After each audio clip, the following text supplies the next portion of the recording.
Hey guys, Darren here. Welcome to Mayhem Country Living. Couple of thoughts real quickly. Everything that's going on out in Texas. We will do a few videos after all of this is over. There's no sense in saying why you could have done this while somebody is drowning.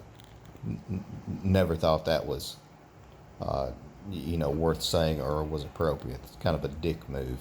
But I did want to express some concern. There's kind of like a little spidey sense going off in my head. Maybe it's just the paranoid person in me, paranoid prepper.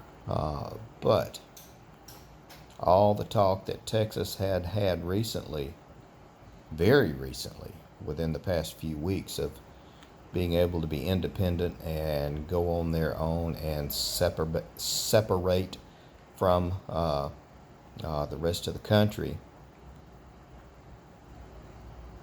And now all of this happens, and where they had enough energy to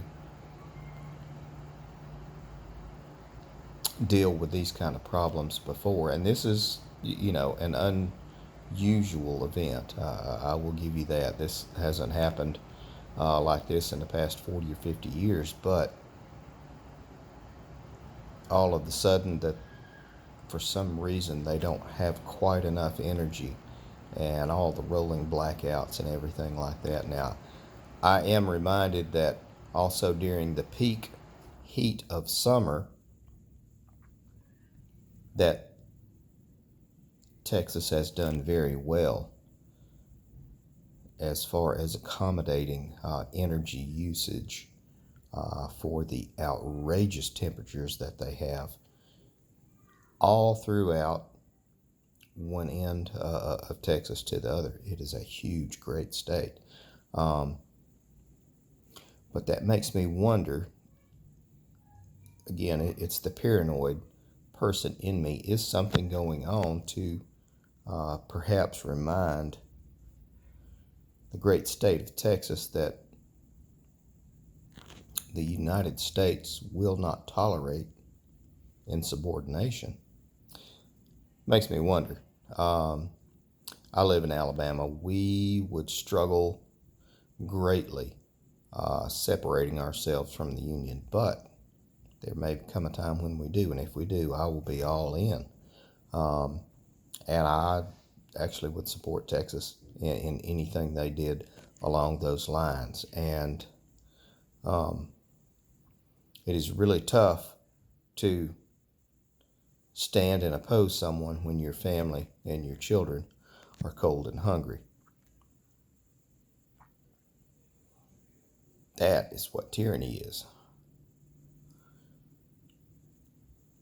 We need to redouble all of our efforts to plan and prepare. It started out as cold weather, and the cold weather has progressed and progressed to the point where the ag industry is having to dump thousands and thousands of gallons of milk.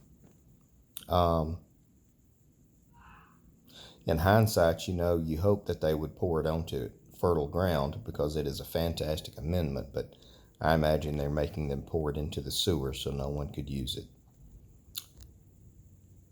And then, with everything else going on, it is just sad and sobering that all of this is happening. Yes, I'm actually out of town. I'm propped up on the bed in the hotel room. I'm getting ready to crash for the day and get an early start in the morning up in Tennessee, in between all the snowflakes.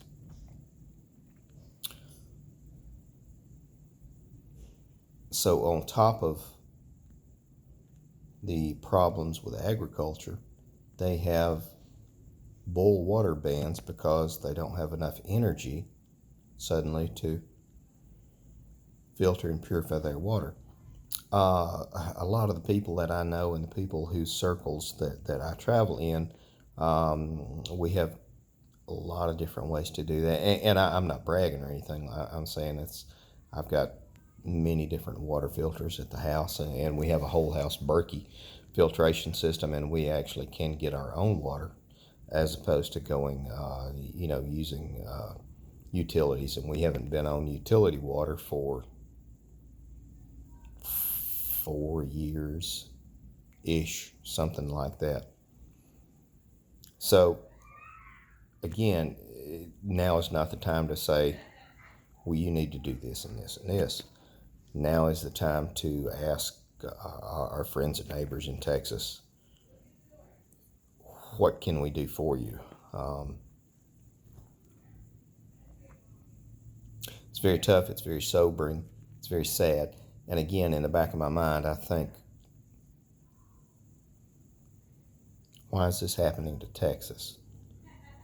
Look 3 moves ahead of everything that happens, and it's kind of like what I've been teaching my grandson. You ask why.